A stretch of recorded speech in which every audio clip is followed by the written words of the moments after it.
Good morning students, कैसे हैं आप लोग? बढ़िया। जैसे कि हिस्ट्री की क्लास चल रही है और हिस्ट्री की क्लास में हमारा जो टॉपिक है वो क्या है? हमारा चल रहा है मौर्य वंश। और मौर्य वंश में हमने मौर्य वंश में चंद्रगुप्त मौर्य को पढ़ लिया हमने। उसके बाद चंद्रगुप्त मौर्य के द्वारा कौन कौन से युद्ध जीते गए वो हमने पढ़ लिया। एक बार रिवीजन करेंगे, फटाफट से बताएंगे। चंद्रगुप्त मौर्य का सबसे पहला जो युद्ध हुआ था वो किसके साथ हुआ था? सेल्यूकस के साथ हुआ था। सेल्यूकस कौन था? सिकंदर का सेनापति था। ठीक है, सेल्यूकस के साथ चंद्रगुप्त मौर्य युद्ध में विजय हो जाते हैं और उसके बाद जो उनकी संधि होती है, उस संधि के तहत चंद्रगुप्त मौर्य का विवाह किसके साथ किया जाता है? हेलेना के साथ किया जाता है। और उपहार स्वरूप चंद्रगुप्त मौर्य को कौन कौन से 4 राज्य सेल्यूकस द्वारा प्रदान किए जाते हैं? काबुल, कांधार, हेरात, मकरान। बहुत बढ़िया, बहुत अच्छा। ठीक, इसका मतलब आप लोग घर पे जाके अच्छी तरीके से पढ़ते हो। ठीक है, इसके बाद हमने कल बात करी थी सम्राट अशोक की। अशोक की अगर हम बात करते हैं तो अशोक किसका पुत्र है? बिंदुसार का पुत्र है। अशोक के बारे में कल हमने जो चर्चा करी थी उसको हम आगे बढ़ा रहे हैं। जैसे कल हमने जो चर्चा करी, एक बार उसका हम रिवीजन कर लेते हैं। आप बताएंगे सम्राट अशोक जो है वो राजा बनने से पहले अपने पिता के शासन में, बिंदुसार के शासन में कहाँ का उपराजा था? उज्जैनी का था। बहुत अच्छा। उसके बाद सम्राट अशोक राजा बन जाते हैं। उसका राज्याभिषेक कब होता है? 269 ईसा पूर्व में। अपने राज्याभिषेक के कौन से वर्ष में वो अपने जीवन का महत्वपूर्ण युद्ध जो है कलिंग पर आक्रमण, वो कब करते हैं? 8वें वर्ष में। और कलिंग की विजय कब होती है? 9वें वर्ष में। बहुत बढ़िया। कलिंग की विजय के बाद सम्राट अशोक का जो इतिहास है वो पूर्णतया बदल जाता है। कैसे बदल जाता है? ठीक है, मतलब कलिंग युद्ध से पहले सम्राट अशोक जो है उनकी साम्राज्य विस्तार की नीति थी कि मैं कैसे जैसे करके मेरे साम्राज्य का विस्तार करूं। तो उसकी जो नीति थी वो थी दिग्विजय की, यानी चारों तरफ का जो क्षेत्र है उसको मैं जीत लूं। लेकिन जैसे ही कलिंग का युद्ध होता है और जब वो पीछे मुड़कर वापस देखता है, उसके बाद उसका हृदय परिवर्तित हो जाता है और अपनी जो दिग्विजय यानी जो साम्राज्य विस्तार की जो नीति है उसको बदल करके सम्राट अशोक क्या करता है?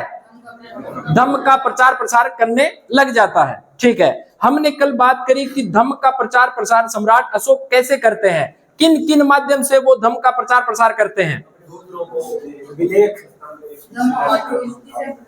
धम्म महामात्रों की नियुक्ति से वो धम्म का प्रचार करते हैं। जगह जगह आम रास्तों पर शिलालेख खुदवाते हैं। अपने पुत्र और पुत्री, जिसका क्या नाम है? महेंद्र और संघमित्रा, उन दोनों को वो कहां भेजते हैं?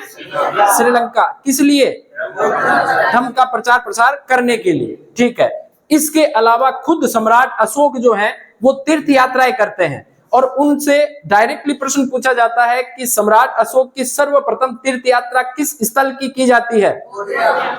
बोध गया की जाती है। बोध गया किसके लिए फेमस है? कल मैंने आपको पूछा था, आप घर पे जाके देख के आएंगे, इसका उत्तर मुझे बताएंगे। किसके लिए फेमस है? किसी ने नहीं देखा। बुद्ध के लिए। वो तो ठीक है, बोध गया बुद्ध के लिए है, लेकिन किस चीज के लिए? बोध गया में जी महात्मा बुद्ध ने वहां शिक्षा ली। देखो, वर्तमान में जो बोध गया है वो वहां पे संबोधि वृक्ष है। कौन सा वृक्ष है? संबोधि वृक्ष। संबोधि वृक्ष जो है उसकी पूजा की जाती है बुद्ध के प्रतीक के रूप में, क्योंकि वहां बैठकर उन्होंने क्या करी थी? तपस्या करी थी।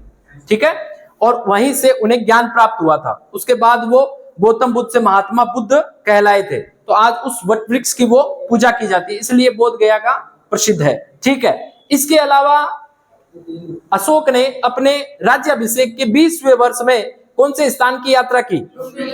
लुम्बिनी। लुम्बिनी किसके लिए फेमस है? बुद्ध की जन्म स्थली है।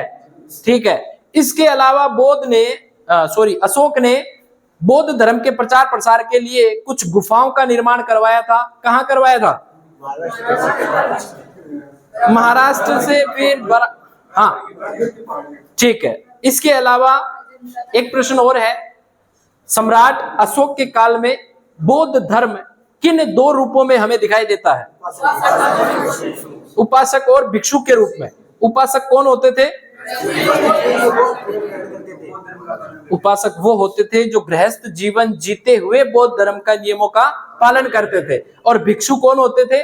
जो संन्यास ग्रहण करके और भिक्षा मांगने का काम करते थे और प्लस बौद्ध जो चैत्य होते थे उनसे वो शिक्षा ग्रहण करते थे। ठीक है, ये कल तक का हमने जो पढ़ा था उसका एक बार रिवीजन हो गया। देखो एक बार फटाफट, सम्राट अशोक के बारे में हम पढ़ रहे हैं। इसका जन्म कहाँ होता है? पाटलिपुत्र में होता है। जन्म कब होता है? 304 ईसा पूर्व में।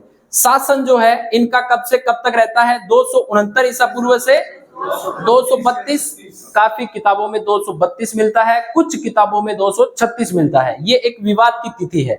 ठीक है, इसके अलावा इनके जो माता पिता हैं वो कौन है? पिता बिंदुसार हैं, माता कौन है? सुभाद्रंगी।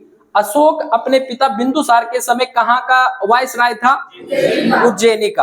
अच्छा, जब भी अशोक के बारे में आप इतिहास में पढ़ेंगे तो आप उसके राज्याभिषेक को एक आधार मानकर पढ़ेंगे, क्योंकि स्पष्ट तिथि का उल्लेख यही राज्याभिषेक जो उसने किया था 269 ईसा पूर्व में। आपसे जो भी प्रश्न पूछे जाएंगे वो राज्याभिषेक के कितने वर्ष बाद उसने क्या किया, राज्याभिषेक के किस वर्ष बाद उसने क्या किया, इस टाइप से आपसे प्रश्न पूछे जाएंगे।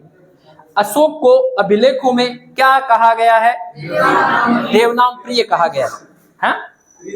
प्रियदर्शी, देवनाम प्रिय। ठीक है, अशोक के 3 अभिलेख ऐसे हैं जिसमें स्पष्टली अशोक के नाम का उल्लेख है। बाकी अभिलेखों में उसे क्या कहा गया है? देवनाम प्रिय। बाकी 3 अभिलेख ऐसे हैं जिसमें उसे क्या नाम दिया गया है? अशोक नाम दिया गया। वो 3 अभिलेख कौन कौन से हैं? मास्की हैदराबाद में, गुर्जरा और पानगुडैया मध्य प्रदेश में। ये 3 स्पष्ट उल्लेख करते हैं कि इसका नाम अशोक उत्कीर्ण है अभिलेखों में। सम्राट अशोक के 13वें अभिलेख में किस युद्ध का वर्णन है? कलिंग के युद्ध का वर्णन है। कलिंग कहां पड़ता है? उड़ीसा का दक्षिणी प्रांत। ठीक है, अशोक ने अपने राज्याभिषेक के कौन से वर्ष में 261 ईसा पूर्व यानी 8वें वर्ष में किस राज्य पर आक्रमण किया? कलिंग पर आक्रमण किया। सम्राट ने कलिंग विजय के बाद अपने प्रशासन में 2 राजधानी बनाई। जो कलिंग है उसको जीत करके उसने 2 राजधानी बनाई। एक कौन सी? उत्तरी केंद्र जिसको नाम दिया गया। एक कौन सी? जिसे दक्षिण केंद्र, यानी जो कलिंग साम्राज्य उसने जीता था उसको 2 पार्टों में उसने डिवाइड कर दिया ताकि प्रशासन इजी रूप से किया जा सके। कलिंग वर्तमान में उड़ीसा में पड़ता है, उसको 2 प्रांतों में बांट दिया। एक राजधानी बना दी कौन सी? तोसली, और दूसरी राजधानी बना दी कौन सी? जोगढ़। इसके बाद कलिंग युद्ध के बाद सम्राट अशोक का जो है वो हृदय परिवर्तन हो जाता है और उसने दिग्विजय के स्थान पर धम्म विजय का नारा दिया। ये तो हो गया सम्राट अशोक के बारे में एक छोटा सा जो शुरू से लेकर के कलिंग युद्ध तक का उसका जो प्रशासन रहा उसके बारे में। अब इसके बाद बात करते हैं उसके धार्मिक पक्ष के बारे में। बहुत बार ऐसा प्रश्न पूछा जाता है कि सम्राट अशोक जो है क्या शुरुआत से बौद्ध धर्म से मतलब उन्होंने शिक्षा ग्रहण कर ली, या फिर पहले वो बौद्ध धर्म से पहले किस धर्म को मानते थे? दूसरे धर्म को मानते थे। कौन से धर्म को? नहीं, जैन धर्म को तो चंद्रगुप्त मौर्य मानता था, जिसने भद्रबाहु से दीक्षा ग्रहण करके और सल्लेखना विधि से अपने प्राण त्याग दिए थे। बिल्कुल ब्राह्मण शैव धर्म को मानता था। ये हमें कहाँ उल्लेख मिलता है? ये कलहण की राजतरंगिणी से पता चलता है कि वो प्रतिदिन 60,000 ब्राह्मणों को भोजन करवाया करता था। प्रतिदिन 60,000 ब्राह्मणों को भोजन करवाया करता था और ब्राह्मणों की संगोष्ठी आयोजित करवाता था। और संगोष्ठी में वो हर एक प्रकार के विद्वान से वार्तालाप करता था, उससे प्रश्न पूछता, अपनी जिज्ञासाओं की जो भी अपनी जिज्ञासा होती उसको वो शांत करने के लिए एक संगोष्ठी का आयोजन करवाता था। उसके बाद कलिंग युद्ध के बाद वो बौद्ध धर्म ग्रहण कर लेता है। अच्छा, प्रश्न ये उठता है कि बौद्ध धर्म ग्रहण वो पहले किसके प्रभाव में आता है, उसके बाद पूर्णतः बौद्ध धर्मी बन जाता है किसके प्रभाव में आने के बाद? ये 2 व्यक्ति हैं। कौन कौन से? निर्ग्रोध, जिसके कहने पर वो बौद्ध धर्म की शिक्षाएं सुनता है, थोड़ा थोड़ा बौद्ध धर्म को ग्रहण भी करता है, लेकिन पूर्णतया किसके कहने के बाद वो बौद्ध धर्म का उपासक बन जाता है? मोगली तिषपुत्र। ठीक है, अब देखो अशोक का सर्वप्रथम ब्राह्मण धर्म का अनुसरण करना, यानी अशोक सर्वप्रथम ब्राह्मण धर्म का अनुसरण करता है और वो राजतरंगिणी से हमें पता चलता है। राजतरंगिणी किसकी है? कलहण की है। ठीक है, इसके बाद आपका जो महावंश है जिसे हम कहते हैं सिंहली। महावंश से ये पता चलता है कि वह प्रतिदिन 60,000 ब्राह्मणों को भोजन करवाता था। ठीक है। सिंहली अनुश्रुतियों के अनुसार सम्राट अशोक ने निर्ग्रोध तथा मोगली पुत्र के प्रभाव से बौद्ध धर्म ग्रहण किया। ठीक है। सम्राट अशोक द्वारा राज्याभिषेक के 10वें वर्ष में संबोधि सर्वप्रथम यात्रा की गई। वेरी इंपॉर्टेंट, यहां से डायरेक्टली वन लाइनर प्रश्न बन जाता है कि सम्राट अशोक की धर्म के मामले में सबसे पहली तीर्थ यात्रा कौन सी थी? बोध गया। बोध गया वर्तमान में कहां पड़ता है? बिहार में पड़ता है, गया में पड़ता है। वहां पे संबोधि वृक्ष है। संबोधि वृक्ष किसको माना जाता है?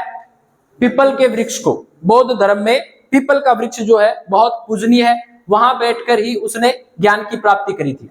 ठीक है। इसके बाद अपने 20वें वर्ष में लुम्बिनी की यात्रा करता है। लुम्बिनी किसका जन्म स्थल है? बुद्ध का जन्म स्थल। ये बातें हम कर चुके हैं। महावंश तथा दीपवंश के अनुसार अशोक ने कौन सी बौद्ध संगीति का आयोजन करवाया? तृतीय बौद्ध संगीति का। और ये तृतीय बौद्ध संगीति का आयोजन कहां करवाया जाता है? पाटलिपुत्र में, जो मगध की राजधानी है। पाटलिपुत्र में जब तृतीय बौद्ध संगीति का आयोजन करवाया जाता है, उस समय उसकी अध्यक्षता कौन करते हैं? मोगली पुत्र करते हैं। ठीक है। इसके बाद सम्राट अशोक बौद्ध धर्म के प्रचार प्रसार के लिए और क्या करते हैं? अपने राज्याभिषेक में 12वें वर्ष में वो बराबर की पहाड़ियों पर आजीविक भिक्षुकों के लिए 2 गुफाएं बनाते हैं। आज भी आप बराबर की पहाड़ियां, जो हमारी हेरिटेज का विषय है, उसको संरक्षित किया हुआ है। ठीक है, पुरातत्व विभाग ऑफ भारत सरकार द्वारा। तो वहां आप जाकर के देखोगे तो उसमें आपको बहुत सारे महात्मा बुद्ध से के जीवन से संबंधित आपको चित्र मिल जाएंगे। अशोक की आपको वहां पे मूर्तियां मिल जाएंगी जो गुफाओं की दीवारों पर खुदी हुई है। बहुत सारे ऐसे लेख मिल जाएंगे जो अराइमिक, खरोष्टी और आपकी ब्राह्मी लिपि में खुदे हुए हैं। अराइमिक लिपि जो हमने पहले चर्चा करी थी, कहां से? ईरान, अफगानिस्तान, इधर से। उसके बाद अरामिक से कौन सी लिपि निकलती है? खरोष्टी। और खरोष्टी के बाद कौन सी होती है? ब्राह्मी। यानी अशोक के आगे जाकर हम जब अभिलेख पढ़ेंगे, भाई अशोक के इतिहास को जानने के पुरातात्विक स्रोत की अगर हम बात करेंगे तो एक तो साहित्यिक स्रोत हो जाएंगे जिसमें जैन धर्म के, बौद्ध धर्म के और मेगास्थनीज की, इंडिका, ये सारे आ जाएंगे।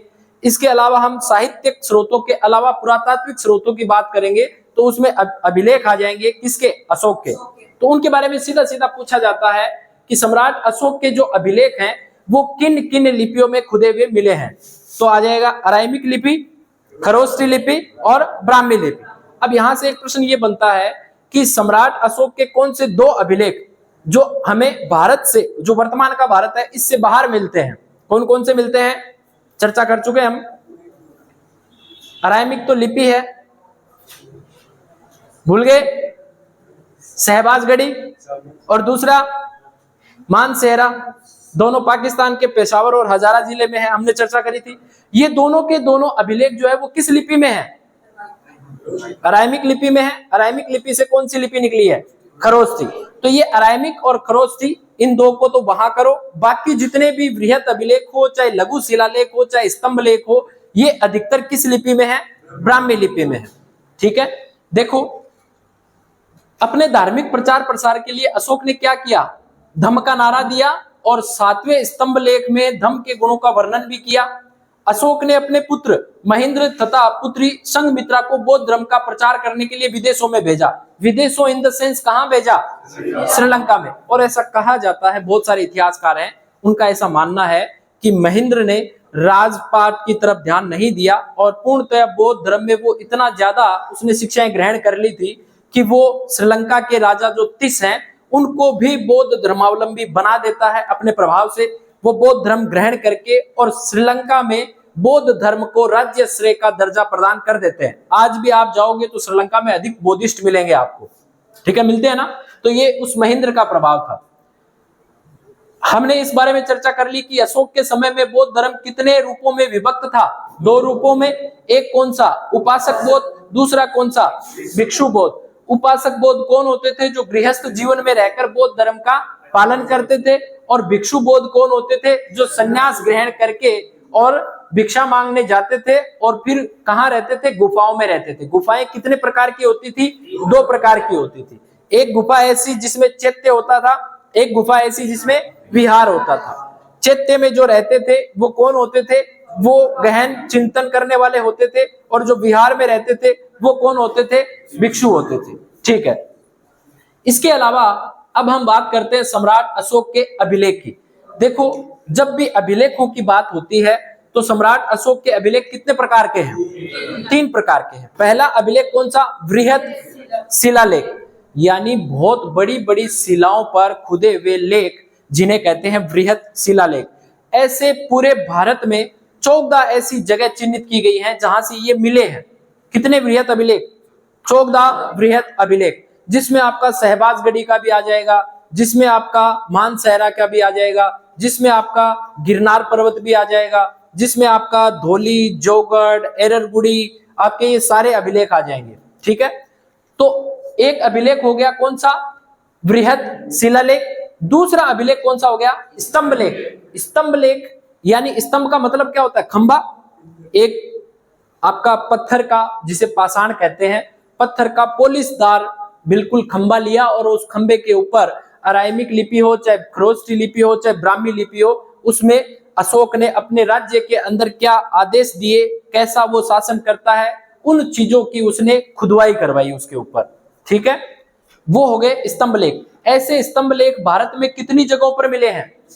6 जगहों पर मिले हैं। वो 6 जगह कौन कौन सी है? जैसे दिल्ली हो गया, मेरठ हो गया, टोपरा हो गया, आपका ये 6 जगहों पर मिले हैं। दिल्ली, टोपरा, एक मिनट, लोरिया नंदनगढ़, रामपुरवा, ये आपके लोरिया, अर्राज, ऐसी 6 जगह हैं जिन पर ये स्तंभ लेख मिलते हैं। आज भी कुछ कुछ खंडित है, कुछ कुछ सुरक्षित है। ठीक है, ये दूसरा प्रकार हो गया। तीसरे प्रकार की अगर बात करें तो गुहा लेख। गुहा लेख का मतलब क्या होता है? गुफाओं में उत्कीर्ण लेख, उसे कहते हैं गुहा लेख। ये कहां कहां से मिले हैं? बराबर की पहाड़ियों से मिले हैं गुहा लेख। और इसके अलावा अजंता, एलोरा, आपके कौसाम्बी, ऐसी बहुत सारी जगह है जहां से गुफाओं में लिखे हुए लेख मिले हैं। तो अगर मोटा मोटी हम देखें तो अशोक के इतिहास को पुरातात्विक स्रोत जो हैं जानने के, वो शिलालेख, स्तंभ लेख और गुहा लेख। शिलालेख, बृहत शिलालेख कितने मिले हैं? 14 मिले हैं, यानी अलग अलग जगहों पर। इसके अलावा स्तंभ लेख की बात करें, स्तंभ लेख कितने हैं? 6 हैं। इसके अलावा गुहा लेख की बात करें तो 3-4 गुफाओं में इनके गुहा लेख मिलते हैं। ठीक है, अब देखो, सबसे पहले बात करते हैं वृहत शिलालेख की, जहां से डायरेक्टली प्रश्न उठ जाता है। प्रश्न क्या बनता है कि शहबाजगढ़ी, मानसहरा, 2 नाम और दे देंगे आपको, एक गिरनार दे देंगे, 3 तो ये दे देंगे, चौथा नाम दे देंगे आपका नंदनगढ़ दे देंगे, लोरिया नंदनगढ़। इनमें से कौन सा वृहत शिलालेख नहीं है? सीधा सीधा उत्तर हो जाएगा लोरिया नंदनगढ़। वो क्या है? स्तंभ लेख है। तो 14 वृहत शिलालेख हैं, जिसमें पहला है आपका शहबाजगढ़ी। शहबाजगढ़ी कहां पड़ता है? पाकिस्तान के पेशावर जिले में है। इसकी खोज किसने की? जनरल कोर्ट ने की। कब की? 1836 में। शहबाजगढ़ी सम्राट अशोक के शासन के काल में कौन से प्रदेश की राजधानी हुआ करती थी? यवन प्रदेश की राजधानी हुआ करती थी। हमें सबसे पहले यह ध्यान रखना है कि सम्राट अशोक के जो 14 वृहत शिलालेख हैं, उसमें सबसे पहला कौन सा आएगा? शहबाजगढ़ी। दूसरा कौन सा आएगा? मानसहरा। शहबाजगढ़ी और मानसहरा ये 2 ऐसे अभिलेख हैं जो पाकिस्तान के पेशावर और हजारा जिले में मिलते हैं, यानी वर्तमान में भारत से बाहर मिलते हैं। और इन दोनों की जो लिपि है वो अराइमिक से उत्पन्न होकर खरोष्टी लिपि में ये दोनों लिखे गए हैं। खरोष्टी लिपि जो है उसकी क्या पहचान है? अक्षर बड़े होते हैं और स्पष्ट होते हैं। अराइमिक लिपि के अक्षर छोटे होते हैं और मिले जुले होते हैं। और ब्राह्मी लिपि के जो अक्षर हैं वो खरोष्टी लिपि से भी बड़े होते हैं और बिल्कुल सुस्पष्ट होते हैं। क्योंकि आपको अगर थोड़ा सा आप पीछे जाओगे तो पहले जो वेद लिखे गए थे वो बिल्कुल संस्कृत भाषा में थे, और इतनी गूढ़ संस्कृत भाषा थी जिसको आम आदमी को पढ़ना नामुमकिन था। उसके बाद संस्कृत भाषा का धीरे धीरे गद्य और पद्य में तोड़ा गया। उसके बाद धीरे धीरे उसको सरल भाषा में कन्वर्ट किया गया, व्याकरण के नियम लागू किए गए, कहाँ संधि होनी चाहिए, कहाँ शब्द का टूटना होना चाहिए, कहाँ शब्द जुड़ना होना चाहिए। तो वैसे वो चीज जो है वो धीरे धीरे इजी बन जाती है। वैसे ही अराइमिक लिपि से खरोष्टी, और खरोष्टी से फिर कौन सी? ब्राह्मी लिपि। ठीक है, प्रश्न ये उठता है, सम्राट अशोक के बृहद शिलालेखों में दो शिलालेख ऐसे हैं जो भारत से बाहर हैं। वो दो कौन कौन से हैं? शहबाजगढ़ी और मानसेरा। इन दोनों शिलालेखों की क्या विशेषता है? क्या विशेषता है? अरे अभी तो बताया। ये दोनों शिलालेख बाकी के जितने भी बृहद शिलालेख हैं इनसे अलग हैं, क्योंकि इनकी लिपि अलग है। ये अराइमिक से उत्पन्न खरोष्टी लिपि में है, बाकी सारे ब्राह्मी लिपि में है। बस ये अंतर है, और भारत से बाहर पाए जाते हैं। अधिकतर जो प्रश्न बनता है इन दो से बनता है, ठीक है। इसके अलावा तीसरा जो बृहद शिलालेख है उसका नाम है गिरनार शिलालेख। ये जो गिरनार है वो एक पर्वत है, और ये पर्वत कहां पड़ता है? जूनागढ़ में। जूनागढ़ कहां है? काठियावाड़, गुजरात में। तो गुजरात से गिरनार पर्वत पे एक बृहद शिलालेख मिला है, और ये जो गिरनार पर्वत है इसकी खोज, ये देखो इंपॉर्टेंट क्यों हो जाता है, कर्नल जेम्स टोड ने इसकी खोज करी थी। कब? कर्नल जेम्स टोड को मेवाड़ भेजा गया था, मतलब सेंट्रल से उसको पॉलिटिकल एजेंट बना करके, और आपके पश्चिम दक्षिण में भेजा गया था, जहां अपना राजस्थान और गुजरात पड़ता है। उस समय में वो कहां गए थे? गिरनार पर्वत पर गए थे, और उन्हें वहां पर गिरनार का बृहद शिलालेख मिला, सम्राट अशोक का, कर्नल टोड का। इसलिए यह महत्वपूर्ण हो जाता है। और यह लेख सबसे सुरक्षित अवस्था में है। क्यों है सबसे सुरक्षित अवस्था में? इसके पीछे रीजन ये है कि जितने भी अंग्रेज व्यक्ति आए उन्होंने भारत के पुरातात्विक चीजों की खोज की, तो बहुत सारे लोगों को उन चीजों का महत्व नहीं पता था। इसलिए चाहे वो उन्हें कोई खंड मिला हो, कोई बर्तन मिला हो, कोई टुकड़ा मिला हो, XYZ जो भी पुरातात्विक सामग्री मिली हो, उन्होंने ले जा करके भारतीय पुरातत्व सर्वेक्षण विभाग में रख दिया। वहां उसकी सही तरीके से देख रेख नहीं हुई तो वो चीजें खंडित तो थी और खंडित हो गई। लेकिन कर्नल जेम्स टोड खुद हिस्ट्री का व्यक्ति था, और हिस्ट्री में उसको इतना इंटरेस्ट था कि ऐसा कहा जाता है कि कर्नल जेम्स टोड जब भारत से वापस इंग्लैंड गए तो उस समय वो अपना जो पानी का जहाज था उसमें भारत की इतनी पुरातात्विक सामग्री को इकट्ठा करके ले गए कि जहाज का वजन बहुत ज्यादा हो गया। तो जो जहाज चालक था उसने टोड से ये कहा कि अगर आप कुछ चीजों को यहाँ छोड़ देंगे तो आवागमन में आसानी हो जाएगी। तो कर्नल टोड मानने के लिए तैयार नहीं था। 3 दिन तक जहाज को खड़ा रखना पड़ा बंदरगाह पे। फिर उसके बाद वो मानने को तैयार हुआ कि ठीक है मैं ये चीजें रख देता हूं। इतना कर्नल टोड जो है वो इतिहास के बारे में इंटरेस्टेड व्यक्ति था, इसलिए ये सबसे सुरक्षित अवस्था में रखा हुआ है। प्रश्न क्या बनता है? प्रश्न ये बनता है कि निम्न बृहद शिलालेखों में, 14 शिलालेख हैं, निम्न बृहद शिलालेखों में कौन सा सबसे सुरक्षित अवस्था में है? गिरनार पर्वत वाला सबसे सुरक्षित अवस्था में है। क्यों है? क्योंकि कर्नल टोड ने इसको खोजा था, और कर्नल टोड ने खोजा क्योंकि वो इसके महत्व को जानता था, इसलिए वो सबसे सुरक्षित अवस्था में है। और इस गिरनार पर्वत का बहुत बड़े स्तर पर अध्ययन किया गया। अलग अलग इतिहासकारों ने अध्ययन किया। अध्ययन करने के बाद इसके अंदर जो लिपि में कुछ लेख लिखे गए हैं उनसे ये पता चलता है कि सम्राट अशोक का एक सेनापति था जिसे हम राज्यपाल कह सकते हैं। वो कहां तैनात था? गुजरात में तैनात था, सौराष्ट्र प्रांत में। और उस समय वहां भीषण अकाल पड़ा था, और उस अकाल से लोगों को पानी मुहैया करवाने के लिए उसने एक झील का निर्माण करवाया था। उस झील का क्या नाम है? सुदर्शन झील। सुदर्शन झील किसके काल में निर्मित हुई? सम्राट अशोक के काल में। निर्मित करवाने वाले व्यक्ति कौन है? पुष्यभूति वैश्य। वो कौन था? सम्राट अशोक के शासन में सौराष्ट्र प्रांत का राज्यपाल था। ठीक है, ये गिरनार पर्वत इस वजह से महत्वपूर्ण हो जाता है। इसको आप याद रखेंगे, भूलेंगे नहीं, यहां से प्रश्न बनते हैं। इसके अलावा धौली है, जोगढ़ है, दोनों उड़ीसा प्रांत में है। इसकी खोज करने वाला व्यक्ति कीटो और वाल्टर है। इसके अलावा एररगुडी और सोपारा है जो आंध्र प्रदेश के कर्नूल जिले में और महाराष्ट्र के ठाणे जिले में है। इसके अलावा कालसी है जो देहरादून में, पहले ये यूपी में पड़ता था, यूपी से फिर उत्तराखंड, इसको हिमाचल को अलग अलग राज्य बना दिया गया। अब ये देहरादून में है। 1860 में इसकी फॉरेस्ट ने खोजा। देखो इंपोर्टेंट ये नहीं है एररगुडी, सोपारा, कालसी, धौली, जोगढ़। इंपोर्टेंट जो है वो है गिरनार और शहबाजगढ़ी और मानसेरा। शहबाजगढ़ी, मानसेरा इंपोर्टेंट इसलिए है क्योंकि वो अराइमिक लिपि से उत्पन्न खरोष्टी लिपि में है, बाकी सारे ब्राह्मी लिपि में है। गिरनार वाला इसलिए इंपोर्टेंट है क्योंकि सबसे सुरक्षित अवस्था में है। और इसलिए भी इंपॉर्टेंट हो जाता है कि इसकी खोज किसने करी थी? Colonel James Tod. Colonel James Tod के बारे में हमारे भारतीय इतिहास में ये पढ़ाया जाता है कि अगर कर्नल जेम्स टोड नहीं होते तो शायद भारत का इतिहास जो आज हम पढ़ रहे हैं वो हम नहीं पढ़ पाते। कर्नल जेम्स टोड की प्रसिद्ध किताब कौन सी है, बताएंगे? Annals and antiquities of Rajasthan, बहुत बढ़िया। और एक दूसरी किताब और है, कौन सी है? राजपुताना, जिसमें वेस्टर्न के बारे में उसने उल्लेख किया है। तो कर्नल जेम्स टोड की वजह से आज हम लोग ये जो इतिहास हमारे सामने है वो उसी की देन है, ठीक है।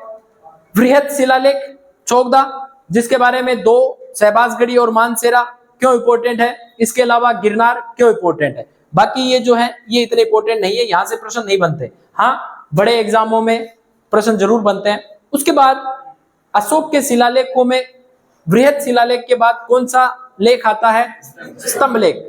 स्तंभ लेख जो है वो आपको मिलेंगे सार्वजनिक जगहों पर, बिल्कुल लाट जिसे बोलते हैं। लाट का मतलब होता है एक ही विशाल खंड का पत्थर जिसको पॉलिश करके और एक कहीं विशेष जगह पे जहां से आम जनता का आना जाना ज्यादा होता हो वहां पे सम्राट अशोक द्वारा जगह जगह लगवाए गए। और उनकी महत्ता इसलिए बढ़ जाती है कि आपका जो भारत का राष्ट्रीय प्रतीक चिन्ह है जिसे क्या कहते हैं?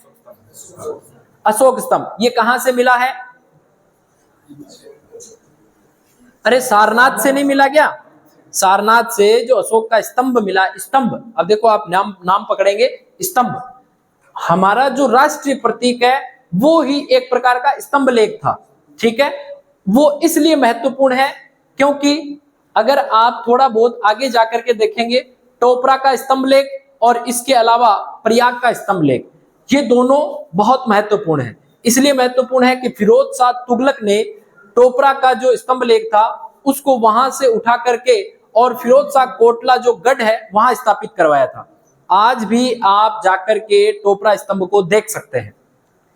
ऐसा ही एक प्रयाग स्तंभ लेख है जिसको सम्राट अकबर ने इलाहाबाद के किले में स्थापित करवाया था। आज भी वो सुरक्षित अवस्था में है। वो क्यों सुरक्षित अवस्था में है? वो इसलिए है कि उसके महत्व को इन्होंने समझा। और वो महत्वपूर्ण क्यों हो जाते हैं? महत्वपूर्ण इसलिए हो जाते हैं कि उस समय में भी भारत के जो कलाकार थे, वास्तुकार, मूर्तिकार, शिल्पकार, आप कुछ भी कह दो उनको, वो इतने निपुण थे कला में कि ऐसी पॉलिश, आज हमारे पास इतनी टेक्नोलॉजी डेवलप होने के बावजूद भी पत्थरों पर हम ऐसी पॉलिश नहीं कर पाते। और अगर करते भी हैं तो वो 2 साल, 10 साल, 20 साल, 50 साल, 100 साल बाद वो पॉलिश खत्म हो जाती है। लेकिन आप देखेंगे टोपरा के स्तंभ की पॉलिश और दिल्ली मेरठ की या प्रयाग स्तंभ की, इनकी पॉलिश हूबहू वैसी की वैसी है।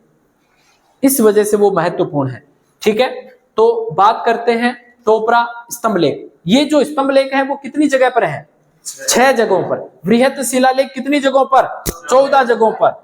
ये 6 जगह कौन कौन सी है? पहली है टोपरा, जो यह लेख पहले उत्तर प्रदेश के सहारनपुर, जिसका पुराना नाम क्या था? खिजराबाद। किसने किया था? खिलजी ने। आपके राजस्थान में भी एक का नाम कर दिया था, किसका? चित्तौड़ के दुर्ग का नाम पलट दिया था ना उसने, जब पद्मिनी और वो क्या नाम उसका राजा कौन सा था वो? रतन सिंह। हाँ, 1308 में वो 3 में हुआ था क्या? हाँ, 1303 में जो जौहर हुआ था, उसके बाद उस दुर्ग का नाम बदल के क्या कर दिया था? हाँ, टोपरा की बात करते हैं। टोपरा सहारनपुर खिजराबाद जिले में टोपरा नामक स्थान पर था। इस टोपरा स्तंभ को फिरोज शाह तुगलक ने, जिसका कार्यकाल ये है, उसने वहां से हटाकर के दिल्ली के निकट फिरोज शाह कोटला जो दुर्ग हुआ करता था उसमें स्थापित करवा दिया और उसका फिर नाम लिख दिया फिरोज शाह की लाट। लाट एक स्तंभ होता है।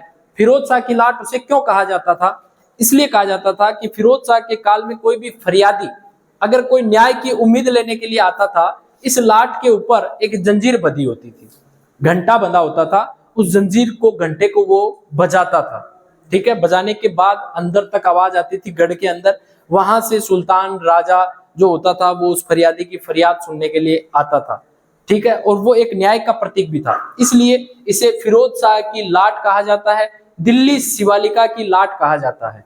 शिवालिका की लाट इन द सेंस, जो आप भूगोल में पढ़ते हो, भारत का भूगोल जिसमें हिमालय पर्वत की आप अलग अलग श्रेणियों को पढ़ते हो, शिवालिका की श्रेणी अंतिम श्रेणी है, जो दिल्ली के रायसीना किला जो बना हुआ है अपना राष्ट्रपति भवन, जो इधर से तो जुड़ा हुआ है अरावली पर्वत श्रृंखला से और उधर से जुड़ा हुआ है शिवालिका की पहाड़ियों से, इसलिए इसे दिल्ली शिवालिका लाट के नाम से भी जाना जाता है। इस पर सम्राट अशोक के 7 लेख उत्कीर्ण है।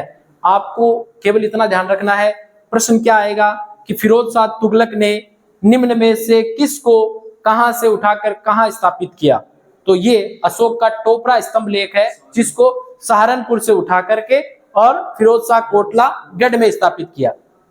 ऐसे ही सम्राट अकबर ने प्रयाग स्तंभ लेख जो है वो इलाहाबाद गढ़ में स्थापित करवाया। तो अकबर द्वारा और फिरोज शाह तुगलक द्वारा, दोनों के द्वारा 2 स्तंभ लेख वहां से हटा करके अलग अलग जगहों पर लगाए गए, इसलिए ये दोनों इंपॉर्टेंट है।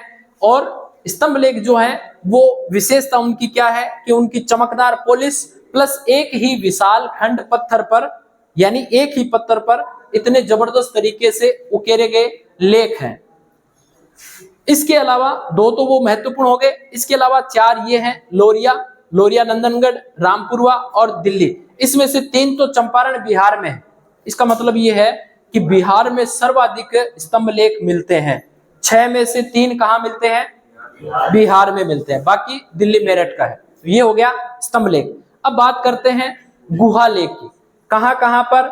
बराबर की पहाड़ियों में और इसके अलावा तक्षशिला की गुफाओं में जो लेख लिखे हुए हैं सम्राट अशोक के, वो हमें आज भी वैसे के वैसे, क्योंकि गुफाएं जो है वो इतनी ज्यादा शिकार नहीं हुई विदेशी आक्रांताओं की वजह से, तो आज भी वो बहुत सुरक्षित अवस्था में है। अभिलेखों की अगर बात करेंगे तो 3 प्रकार से अभिलेख हैं। कौन कौन से? बृहद शिलालेख, स्तंभ लेख और गुहा लेख। बृहद शिलालेखों की संख्या कितनी है? 14। स्तंभ लेखों की संख्या कितनी है? 6। और गुहा लेख जो है वो कौन सी 2 महत्वपूर्ण पहाड़ियां हैं? बराबर की और तक्षशिला की। ठीक है। बृहद शिलालेखों में 2 शिलालेख जो भारत से बाहर हैं वो कौन कौन से हैं? सिमरन बताएगी। आरजू? शहबाजगढ़ी और मानसेरा। ये क्यों महत्वपूर्ण हो जाते हैं? ये अरामिक से उत्पन्न खरोष्ठी लिपि में लिखे गए हैं और ये भारत से दोनों के दोनों बाहर हैं। ठीक है। इसके अलावा तीसरा जो महत्वपूर्ण कर्नल जेम्स टोड के द्वारा खोजा गया है वो कौन सा है? हाँ, इसके अलावा जो तीसरा महत्वपूर्ण है वो कौन सा है? गिरनार पर्वत। गिरनार पर्वत वाला जो बृहद शिलालेख है वो महत्वपूर्ण क्यों हो जाता है? कर्नल जेम्स टोड द्वारा खोजा गया और सबसे सुरक्षित अवस्था में है। ठीक है। गिरनार पर्वत के बृहद शिलालेख को अध्ययन करने से हमें किस बात की जानकारी मिलती है? अशोक के राज्यपाल पुष्यभूति वैश्य ने किस झील का निर्माण करवाया? सुदर्शन झील का निर्माण करवाया। ठीक है। इसके अलावा स्तंभ लेखों की बात करें तो कितने स्थानों पर मिलते हैं? 6 स्थानों पर मिलते हैं। 6 स्थान कौन कौन से हैं? एक टोपरा, दूसरा इलाहाबाद, तीसरा लोरिया अर्राज, चौथा लोरिया नंदनगढ़, 5वां रामपुरवा और 6ठा दिल्ली मेरठ। इनमें से जो 6 स्तंभ लेख हैं, इनमें से सर्वाधिक स्तंभ लेख कहां से मिले हैं? बिहार के चंपारण जिले से। ठीक है। इसके अलावा गुफा लेखों की बात करते हैं तो 2 महत्वपूर्ण गुफाएं हैं। कौन कौन सी? बराबर की पहाड़ी में और तक्षशिला में। यहां से भी सम्राट अशोक के गुहा लेख मिले हैं। ये हो गया आपका पूरा अभिलेख से रिलेटेड अशोक का इतिहास। अच्छा, अब बात करते हैं कि इनके अंदर ऐसा क्या है जो ये महत्वपूर्ण हो जाते हैं। इनके अंदर ऐसा क्या लिखा हुआ है? तो अधिकतर जो बृहद शिलालेख हैं जो 14 जगहों पर मिले हैं, उनमें अशोक ने किस प्रकार से शासन किया और शासन के दौरान उसने क्या क्या आदेश दिया, वो सारी बातें उसमें लिखी हुई है। स्तंभ लेख पर क्या लिखा हुआ है? अशोक के जनता को दिए गए आदेश। और गुफा लेख जो है, गुफाओं में लिखे हुए लेख, उसमें ऐसा क्या है? उसमें आपको पता है कि गुफाओं में कौन रहते थे? बौद्ध भिक्षु और चैत्य। तो उनके लिए बौद्ध संघ में किस तरीके से आपको पालन करना है वो नियम उसमें लिखे हुए हैं। समझ गए? गुफा लेख है, उसमें क्या लेख लिखे हुए हैं? अरे गुफाओं के अंदर जो गुफा लेख मिले हैं उनमें क्या विषय है? बौद्ध भिक्षुओं का, चैत्यों का, उनको बौद्ध संघ का किस प्रकार से पालन करना चाहिए वो सारे लिखे हुए हैं। इसके अलावा जो बृहत शिलालेख है उनमें क्या है? बुद्ध आपके सम्राट अशोक जो है वो किस प्रकार से शासन करते हैं वो आदेश है। जैसे आपको धर्म महामात्रों की नियुक्ति करना, धम्म का प्रचार प्रसार करना, धम्म के क्या क्या नियम होंगे, कैसे हम पशुओं की बलि नहीं देंगे, कैसे जनता की पीड़ा को किस तरीके से हल किया जाएगा, इस प्रकार से सारे लेख लिखे हुए। स्तंभ लेख जिसमें आपकी कुछ विजयों का वर्णन है। अब देखो ये तोरण द्वार है। आपने सांची का स्तूप पढ़ा होगा मध्य प्रदेश में, रायसेन, विदिशा। हाँ, ये आपका सांची का स्तूप है। देखो इस कला को कौन सी कला बोलते हैं? जो ये आप देख रहे हो ये पत्थर का है और लकड़ी का है। इस कला को कौन सी कला बोलते हैं? इसे तीक्ष्ण कला बोलते हैं। मतलब खुदाई कर करके किसी चीज की आकृति बनाना। उस समय में इतनी जबरदस्त शिल्पकारी आपको और कहीं देखने को नहीं मिलती है, और वो भी विशाल पाषाण खंड यानी विशाल पत्थरों के स्तंभ जिनके ऊपर लकड़ी के तोरण लगा करके एक विशेष तोरण द्वार बनाया गया। तोरण द्वार आप समझते हो, जब किसी चीज से हम अंदर से प्रवेश करते हैं जिसे हम पौड़ी कहते हैं, मुख्य द्वार कहते हैं, है ना, वैसे तोरण द्वार। हाँ, तोरण मारते हैं ना, हाँ वही तोरण। हाँ देखो, पहला तो वो हो गया सांची का स्तूप। दूसरा ये क्या है? ये किसी गुफा के अंदर बनी हुई महात्मा बुद्ध की मूर्ति है। गुफा को क्या कहते हैं? केव। और ये कौन सी गुफा है? ये बराबर की गुफाएं हैं। बराबर की गुफाओं में इस तरीके से मतलब जो बौद्ध भिक्षु होते थे और चैत्य होते थे वो निवास करते थे, और इन दीवारों पर लेख लिखे हुए होते थे जो बौद्ध भिक्षुओं को, बौद्ध संघ को किस प्रकार से रहना चाहिए, क्या क्या पालन करना चाहिए। ठीक है, इसके अलावा ये सांची का स्तूप पूरा हो गया।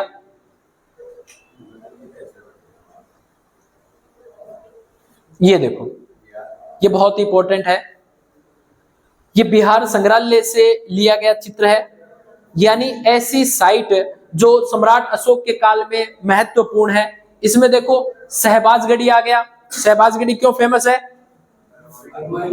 यहां से बृहत शिलालेख मिला है। मानसेरा क्यों फेमस है? यहां से अशोक का बृहत शिलालेख मिला है जो 14 में से 2 है। इसके अलावा आपका कालसी, कालसी से भी बृहत शिलालेख मिला है। ये क्या है? दिल्ली टोपरा, टोपरा से क्या मिला है? स्तंभ लेख मिला है। इस टोपरा वाले स्तंभ लेख की क्या विशेषता है? फिरोज शाह तुगलक ने इसको फिरोज शाह कोटला जो गढ़ है उसमें स्थापित करवाया था। ठीक है, इसके अलावा लुम्बिनी क्यों फेमस है?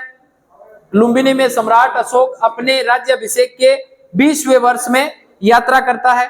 और लुम्बिनी क्यों विशेष महत्वपूर्ण स्थान है? बुद्ध का जन्म स्थली है। ठीक है, इसके अलावा लोरिया नंदनगढ़ ये कहां पड़ता है? बिहार के चंपारण में। यहां से क्या मिला है? स्तंभ लेख मिला है। इसके अलावा दिल्ली का मेरठ क्यों महत्वपूर्ण है? स्तंभ लेख मिला है। बहुत अच्छा। इसके अलावा लोरिया अर्राज यहां से भी स्तंभ लेख, और रामपुरा यहां से भी स्तंभ लेख। इसके अलावा सोपारा और ये क्या सनाथी, चलो ये क्या है? गिरनार। गिरनार क्यों महत्वपूर्ण है? यहां से सम्राट अशोक के 14 बृहत शिलालेखों में से सबसे सुरक्षित अवस्था में गिरनार शिलालेख मिला है। इसको किसने खोजा था? कर्नल जेम्स टॉड ने। कब? 1822 में। बहुत महत्वपूर्ण है, ये ध्यान रखना। गिरनार पर्वत से हमें क्या पता चलता है?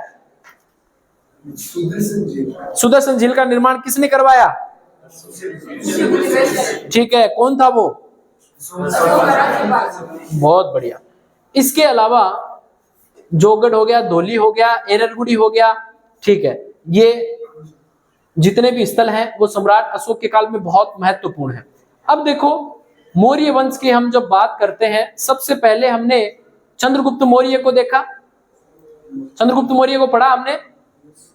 इसके बाद हमने बिंदुसार की चर्चा करी। उसके बाद हमने सम्राट अशोक की चर्चा करी। ये जितनी भी मूर्तियां आपको दिख रही हैं, ये कहीं ना कहीं भारत के इतिहासकारों ने कहीं से खोज निकाली है, जो किसी न किसी संग्रहालय में सुरक्षित है। ये वो है चंद्रगुप्त मौर्य, बिंदुसार, सम्राट अशोक। इसके बाद सम्राट अशोक के बाद अगर हम मौर्य वंश को पढ़ते हैं तो ऐसा प्रतीत होता है कि मौर्य वंश जो है वो अवनति की ओर आता है। सबसे पीक लेवल जो है वो सम्राट अशोक के समय में था, उसके बाद उसका डाउनफॉल स्टार्ट होता है, और उसके बाद जितने भी शासक आते हैं, चाहे कुणाल आओ, कुणाल के बारे में क्या कहा गया है, इसका महेंद्र जो पुत्र था वो बौद्ध धर्म में इतना ज्यादा आसक्त हो गया था कि उसको राजपाट से कोई लेना देना ही नहीं था, तो वो तो चला गया, श्रीलंका में प्रचार करने चला गया, बौद्ध धर्म में रम गया। कुणाल जो है, इसके बारे में ये कहा जाता है कि कुणाल ने सम्राट अशोक के अंतिम दिनों में सम्राट अशोक का जितना भी खर्चा था वो सारा बंद कर दिया। बंद क्यों कर दिया? बंद इसलिए कर दिया कि जो सम्राट अशोक के जो अमात्य थे, उसके जो प्रशासन में अमात्य थे, उन्होंने कुणाल को ये कहा कि भाई जितना भी धन है राज्य का, वो सम्राट अशोक बौद्ध धर्म में इतने ज्यादा रम गए हैं कि वो सारा खर्चा जो है वो बौद्ध धर्म को प्रचार प्रसार करने के लिए करने लग गए। तो कुणाल ने उसका खर्चा बंद कर दिया। कुणाल बौद्ध धर्म को कम मानने लगा और धीरे धीरे इनकी अवनति स्टार्ट हुई। इसके बाद काफी सारे राजा बने। ऐसा कहा जाता है कि इसमें 10 राजा हुए। कुणाल, दशरथ मौर्य, संप्रति, शालीशुक, उसके बाद देववर्मा, ये कौन है, सत्यधनवा, और उसके बाद बृहदत्त। यानी मौर्य वंश का देखो कितने राजा, 10 होते हैं क्या? 10। ये बृहदत्त जो था वो मौर्य साम्राज्य का अंतिम कौन था? शासक था। और बृहदत्त जो है, इसकी हत्या कौन कर देता है? पुष्यमित्र कर देता है, शुंग, जो बृहदत्त का क्या था? सेनापति था। भाई जब कोई सेनापति अपने राजा की हत्या करता है, इसका मतलब सेनापति को ये पता होता है कि राजा की स्थिति क्या है। राजा बहुत ज्यादा ताकतवर हो तो सेनापति की तो हैसियत ही नहीं है कि वो उसकी हत्या कर दे। और सेनापति, ये एग्जांपल ठीक आप वैसा ही ले सकते हैं जैसे फॉर एग्जांपल आप पाकिस्तान के बारे में देख सकते हैं। पाकिस्तान के वजीर आजम, प्रधानमंत्री जब भी कमजोर होते हैं तो पाकिस्तान की जो आर्मी सेना है वो क्या कर देती है? तख्ता पलट कर देती है। क्यों? क्योंकि उसको पता रहता है कि अब वजीर आजम के इतना पावर नहीं रहा। तो आप बहुत सारे एग्जांपल देख सकते हो, इमरान खान का प्रधानमंत्री बनना, नवाज शरीफ का वापस से सेना का इसके पास संगठन होना, वापस प्रधानमंत्री बनाना। तो पाकिस्तान में सेना का बहुत बड़ा रोल है। वो पुराने, हम पुरातत्व की बात कर रहे हैं, वो पुराने समय में, वो आज आप पाकिस्तान में देख सकते हो। क्या भारत में ऐसा पॉसिबल है क्या कि सेना जो है वो प्रधानमंत्री की कुर्सी को तख्ता पलट कर दे? ऐसा संभव नहीं है। पाकिस्तान में आप वर्तमान में देख सकते हो। तो बृहदत्त की हत्या उसके सेनापति पुष्यमित्र शुंग ने कर दी, और करके खुद किस गद्दी पर बैठ गया? मगध साम्राज्य की गद्दी पर बैठ गया। और कौन से नए वंश की स्थापना होती है? शुंग वंश की स्थापना होती है। क्लियर? ठीक है।